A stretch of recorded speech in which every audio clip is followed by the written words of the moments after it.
السلام علیکم ورحمۃ اللہ وبرکاتہ۔ آج ہماری ترجمے کی کلاس کا تیسرا سبق ہے الحمدللہ۔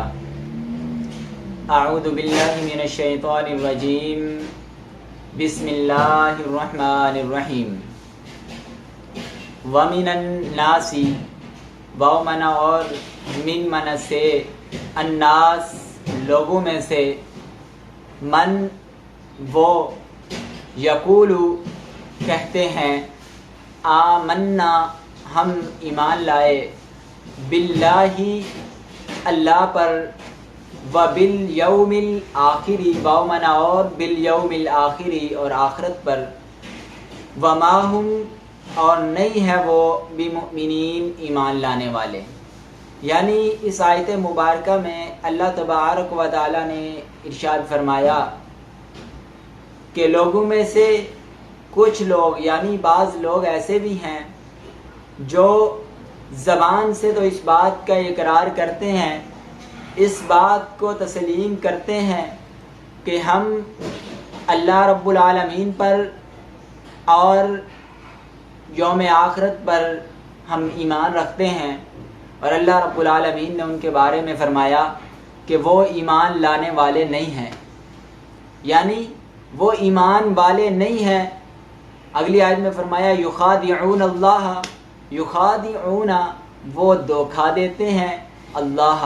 کو، یعنی وہ یہ ظاہری طور پر یہ سمجھ رہے ہیں یخادعون اللہ کہ ہم اللہ کو دھوکا دے رہے ہیں، یعنی وہ یہ سمجھتے ہیں کہ ہم اللہ کو دھوکا دے رہے ہیں۔ والذین آمنوا اور ان لوگوں کو، والذین واو منا اور الذین ان لوگوں کو، آمنوا جو ایمان لائے ہم ان کو بھی دھوکا دے رہے ہیں۔ آگے اللہ رب العالمین نے فرمایا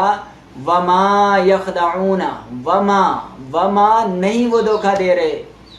یخدعون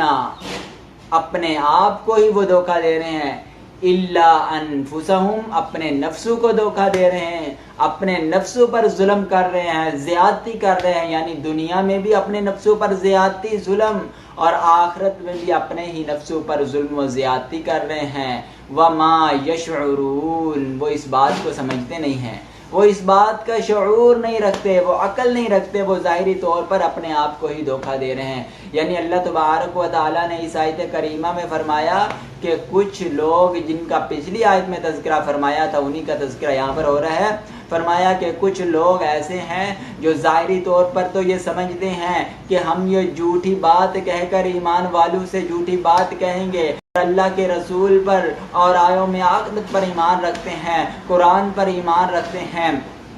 لیکن وہ ظاہری طور پر تو یہ دنیا کے اندر دھوکا فریب کھیر رہے ہیں، لیکن اللہ رب العالمین نے فرمایا کہ وہ یہ سمجھتے ہیں کہ ایمان والوں کو بھی دھوکا دے لیں گے، اللہ کو بھی دھوکا دے لیں گے۔ نہیں، وما یخدعون الا انفسہم وما یشعرون وہ اللہ کو بھی دھوکا نہیں دے سکتے، وہ ایمان والوں کو بھی دھوکا نہیں دے سکتے، وہ صرف ظلم و زیادتی کر رہے ہیں تو اپنی جانوں پر کر رہے ہیں، اپنے نفسوں پر کر رہے ہیں، وہ دنیا میں بھی ذلیل ہوں گے اور آخرت میں بھی ذلت اور رسوائی ان کا مقدر بنا دی جائے گی۔ اگلی آیت میں اللہ رب العالمین نے ان کی وجہ بیان فرمائی کہ وہ اس طرح کی حرکات کیوں کرتے ہیں۔ فرمایا فی قلوبہم، فی منا میں، قلوبہم ان کے دلوں میں، مرضٌ بیماری ہے، فزادہم اللہ مرضا تو بس اللہ رب العالمین ان کی بیماری کو مزید ان پر بڑھا دے گا، وَلَهُمْ عَذَابٌ علیم اور اس بیماری کی وجہ سے ان کے لیے اللہ تبارک و تعالی نے دردناک عذاب بھی تیار کر رکھا ہے۔ کیا وجہ؟ اللہ تبارک و تعالی نے اس آیت میں ان کا ذکر فرمایا ہے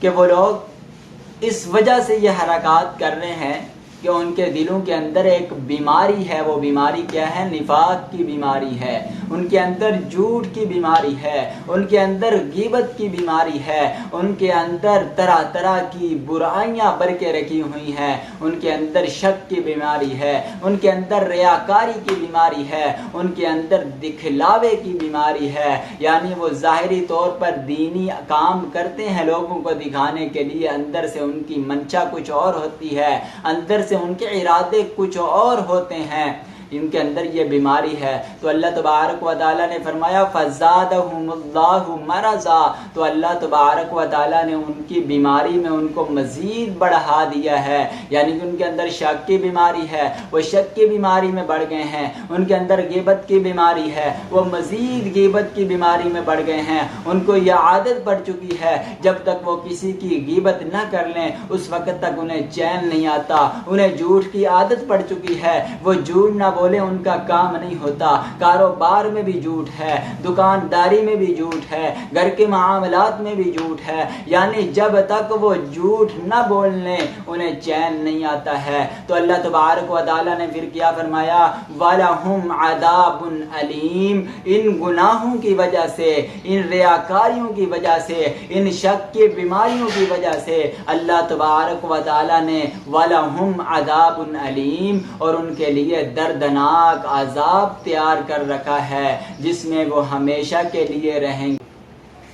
آج ہم نے تیسرا سبق پڑھا ہے۔ اللہ تعالیٰ سے دعا ہے کہ اللہ تعالیٰ ہمیں اس پر عمل کرنے کی توفیق عطا فرمائے اور ہمارے اندر سے یہ تمام بیماریاں دور فرمائے۔ اللہ تبارک و تعالیٰ نے ان آیات کے اندر جن بیماریوں کو تذکرہ فرمایا ہے اللہ تعالیٰ ہم سے ان بیماریوں کا خاتمہ فرمائے۔ وما توفیق الا باللہ، والسلام علیکم ورحمۃ اللہ وبرکاتہ۔